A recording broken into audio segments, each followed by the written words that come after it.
अस्सलाम वालेकुम। बात करते हैं उन फैक्टर्स की जो एंजाइम एक्टिविटी को अफेक्ट करते हैं। उनमें आ जाता है टेम्परेचर, पीएच, एंजाइम कंसंट्रेशन और सबस्ट्रेट कंसंट्रेशन। टेम्परेचर बढ़ाने से रेट ऑफ रिएक्शन बढ़ जाता है। ये कहा जाता है कि अगर 10 डिग्री सेंटीग्रेड टेम्परेचर बढ़ाया जा रहा है तो रेट ऑफ रिएक्शन बिल्कुल डबल हो जाएगा। एंजाइम्स टेम्परेचर सेंसिटिव होते हैं क्योंकि ये प्रोटीनेशियस स्ट्रक्चर्स हैं। वो टेम्परेचर जिन पे एंजाइम अपना मैक्सिमम एक्टिविटी शो करते हैं उन्हें ऑप्टिमम टेम्परेचर कहा जाता है। हर एंजाइम की अपना ऑप्टिमम टेम्परेचर होता है। ह्यूमन के अंदर जो एंजाइम्स हैं वो हाईली एक्टिव होते हैं 37 डिग्री सेंटीग्रेड पर, ये उनका ऑप्टिमम टेम्परेचर है। 100 डिग्री सेंटीग्रेड पर तमाम एंजाइम्स कम्प्लीटली डीनेचर्ड हो जाते हैं, यानी वो दोबारा कभी भी अपनी एक्टिविटी परफॉर्म नहीं कर सकते। जबकि 0 डिग्री सेंटीग्रेड पर एक्टिविटी बिल्कुल मिनिमम होती है लेकिन एंजाइम डिस्ट्रॉय नहीं होते, डीनेचर्ड नहीं होते, वो दोबारा अपनी असल हालत में वापस आ सकते हैं। थर्मोफिलिक बैक्टीरियाज वो बैक्टीरियाज होते हैं जो हॉट स्प्रिंग्स गर्म जगहों पे रहते हैं। इनकी बॉडी के एंजाइम्स का ऑप्टिमम टेम्परेचर है 70 डिग्री सेंटीग्रेड या उससे भी हायर। एंजाइम्स पीएच सेंसिटिव भी होते हैं, यानी हर एंजाइम एक खास तरह की पीएच रेंज में ही काम करता है और इस रेंज को ऑप्टिमम पीएच कहते हैं। पीएच में अगर छोटा सा भी चेंज आ जाए तो अमाइनो एसिड एंजाइम के आयोनाइज होने लग जाते हैं। पेप्सिन का ऑप्टिमम पीएच है 1.4 जो कि एसिडिक है और अमाइलेज का ऑप्टिमम पीएच है 8.5 जो कि अल्कालाइन है। एंजाइम कंसंट्रेशन डायरेक्टली प्रोपोर्शनल है रेट ऑफ रिएक्शन के। अगर एंजाइम कंसंट्रेशन बढ़ा दी जाए तो रेट ऑफ रिएक्शन भी शुरू में बढ़ता रहता है, लेकिन कुछ टाइम के बाद ये कांस्टेंट हो जाता है और उसके बाद एंजाइम कंसंट्रेशन बढ़ाने से रेट ऑफ रिएक्शन नहीं बढ़ता।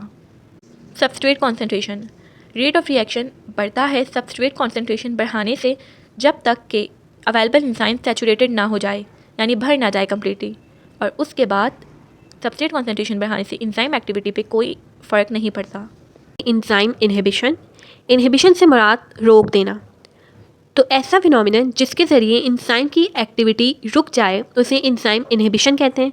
3 तरह की एंजाइम इनहिबिशन होती हैं, कॉम्पिटिटिव, नॉन कॉम्पिटिटिव और एंटी कॉम्पिटिटिव। वो इनहिबिटर मॉलिक्यूल्स जो सबस्ट्रेट के बिल्कुल सिमिलर होते हैं और एक्टिव साइट में जाने के लिए सबस्ट्रेट के साथ कॉम्पिटिशन करते हैं, कॉम्पीट करते हैं, उन्हें कॉम्पिटिटिव इनहिबिटर्स कहते हैं और इस फिनोमिनन को कॉम्पिटिटिव इनहिबिशन कहते हैं। इसकी एग्जांपल है पेनिसिलिन। पेनिसिलिन एक कॉम्पिटिटिव इनहिबिटर है और ये उस एंजाइम को जाके ब्लॉक करता है जो बैक्टीरियल सेल वॉल बनाती है।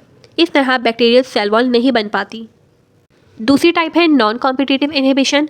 वो इनहिबिटर मॉलिक्यूल्स जो एंजाइम के साथ बाइंड तो करते हैं लेकिन एक्टिव साइट पे नहीं बल्कि एक दूसरी साइट पर, जिसे एलोस्टेरिक साइट कहते हैं, उसको नॉन कॉम्पिटिटिव इनहिबिटर्स कहते हैं और इस फिनोमिनन को नॉन कॉम्पिटिटिव इनहिबिशन कहते हैं।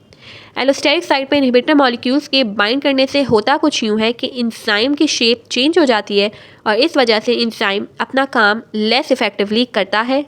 इसकी एग्जांपल है फीडबैक इनहिबिशन जो अभी हम पढ़ेंगे। वो एंजाइम इनहिबिटर्स जो एंजाइम सबस्ट्रेट कॉम्प्लेक्स पे जाके बाइंड करते हैं उन्हें एंटी कॉम्पिटिटिव इनहिबिटर्स कहते हैं। नेक्स्ट हमारे पास है फीडबैक इनहिबिशन। ये एक कंट्रोल मैकेनिज्म है जिसमें प्रोडक्ट यानी रिएक्शन के नतीजे में बनने वाली चीज़ जाकर एंजाइम को इनहिबिट करेगी, उसकी एक्टिविटी को इनहिबिट कर देगी। ये रिवर्सिबल नॉन कॉम्पिटिटिव इनहिबिशन है। होता कुछ यूँ है कि जब प्रोडक्ट बहुत ज़्यादा बन जाता है तो ये जाकर एंजाइम की एक्टिव साइट पर बाइंड करने लग जाता है, जिस वजह से कुछ वक्त के लिए कम प्रोडक्ट बनने लग जाता है। इस तरह जब सारा बना हुआ प्रोडक्ट कंज्यूम हो जाता है तो इनहिबिशन स्टॉप होती है और दोबारा प्रोडक्ट बनने लग जाता है। इसीलिए इसे कंट्रोल मैकेनिज्म कहते हैं। नेक्स्ट हम बात करेंगे क्लासिफिकेशन ऑफ एंजाइम्स की। एंजाइम को 2 बेसिस पे क्लासीफाई किया जा सकता है, on the basis of type of reaction और on the basis of substrate. On the basis of type of reaction enzyme की 6 क्लासेस होती हैं, जिनमें से पहली है ऑक्सीडो रिडक्टेज। ये वो एंजाइम होते हैं जो ऑक्सीडेशन रिडक्शन रिएक्शंस परफॉर्म करवाते हैं। Number 2 transferase. ये वो एंजाइम्स होते हैं जिनका काम एक ग्रुप को दूसरे सब्सटेंस में ट्रांसफ़र करना होता है। हाइड्रोलेज।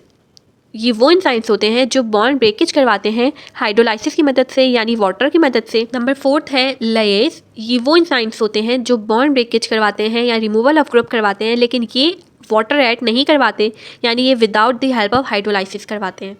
नंबर 5 पे आ जाते हैं आइसोमेरेज। आइसोमेरेज वो एंजाइम्स हैं जो एक मॉलिक्यूल में एटम्स की रीअरेंजमेंट करवा के उस मॉलिक्यूल को उस ही का आइसोमर बना देते हैं।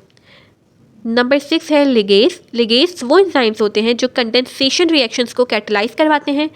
इनकी एग्जांपल आ जाती है डीएनए और RNA polymerase. On the basis of substrate enzyme की 4 मेन क्लासेस हैं। प्रोटीएज वो एंजाइम्स जो प्रोटीन पे एक्ट करते हैं, लाइपेज वो एंजाइम्स जो फैट्स का हाइड्रोलाइसिस करवाते हैं, या इनको यूँ कहा जा सकता है कि जो एंजाइम लिपिड पे एक्ट करते हैं, न्यूक्लियस वो एंजाइम जो न्यूक्लिक एसिड पे एक्ट करते हैं, और ग्लाइकोसाइडेज वो एंजाइम्स जो कार्बोहाइड्रेट पे एक्ट करते हैं। अल्लाह हाफिज़।